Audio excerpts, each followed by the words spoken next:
آموزگار، پزنده، دوزنده و بافنده مطلوب سفر و همه این هنرها را دارد. در فیلیال مؤسسه دولتی مرکز کلانسولون در جامعه دهات کانگورد ناحیه تیمورملک در مرکز تعلیمی و خدمترسانی مری مادر این هنرهای مردمی را مطلوبه به این زنان و دختران دهات یاد می‌دهد. با کمک او زیاده از 30 نفر زنان و دختران بیشغل و کار مزدور فرا گرفته شدند. چکندوزی و زردوزی و کرته‌های زیبای ملی چکن و اطلس و ادرس در این دهه کوهستان رواج یافته است. دو کورس تشکیل کردیم. از این دو کورس 15 نفری، اول زردوزی بعد بافندگی، حالا باز قالین بافی رو. یارمارکای صحابی هنرهای مردمی و جایهای کاری خالی و وظیفه‌های آزاد که روز 14 دکبر در مرکز جامعه دهات کانگورد دایر گردید از نمایش هنرهای مردمی، کارهای دستی زنان و دختران عبارت بود. در قطار کارهای دستی زنان و دختران مرکز تعلیمی و خدمترسانی مری مادر همچنین غالبان دوری ناحیوی آزمون ولایتی ارمغان بهترین از ناحیه‌های بلجوان، فرخار، دنقره نمونه‌های کارهای دستی زنان و دختران به معرض تماشا گذاشته شدند. تحمل خوراک معمولی زنان و دختران کانگورد به حساب می رود. این طعام از شیر و قایماق و روغن مسکه تیار کرده می شود.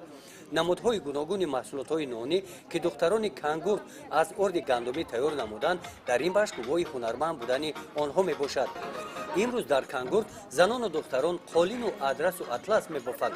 چندین سال شد ما این هنرها را می دوزیم، ای هنرها ما نان می خوریم.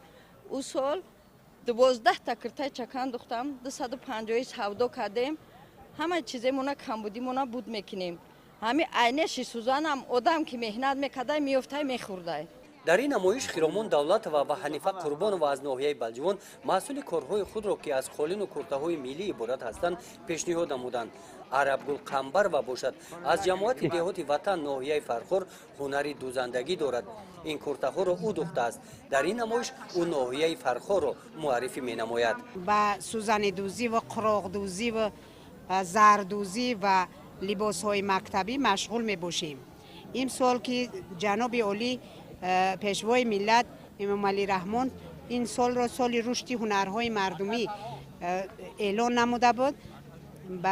ما در ناحیه فرخار یک خانه هنرمندان تشکیل نمودیم که در آن همه هنرمندان و این چنین به دختران لباس های مکتبی، کورس های سوزن دوزی، قراق دوزی از طرف مکتب کلانسولون و شغل اهالی شده با دخترکان تعلیم داده ایستاده ایم. زنان و دختران از ناحیه دنقره در این گوشه نمونه کارهای دستی در مرکز کلانسولون دوخته شده را پیشنهاد نمودند که از چنین نامگوی لباس‌ها عبارت بودند.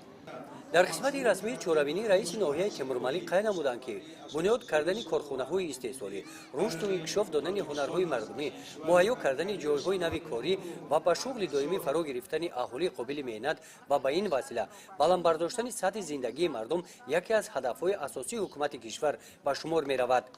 در این چورابینی از جانب ریاست مهنت و شغل اهالی در ولایت ختلان آزمون ولایتی ارمغان بهترین سال جانباز کرده شده غالبان با تحفه‌های خاطره‌ای سرفراز گردیدند.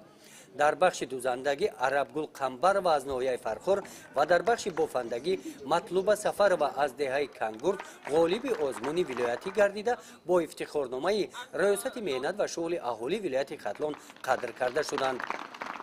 گزارش خواجه نظریف خدای نظر زهروف از جماعت دهات کانگورد ناحیه تیمورملک برای مردم اطلاعات نوید.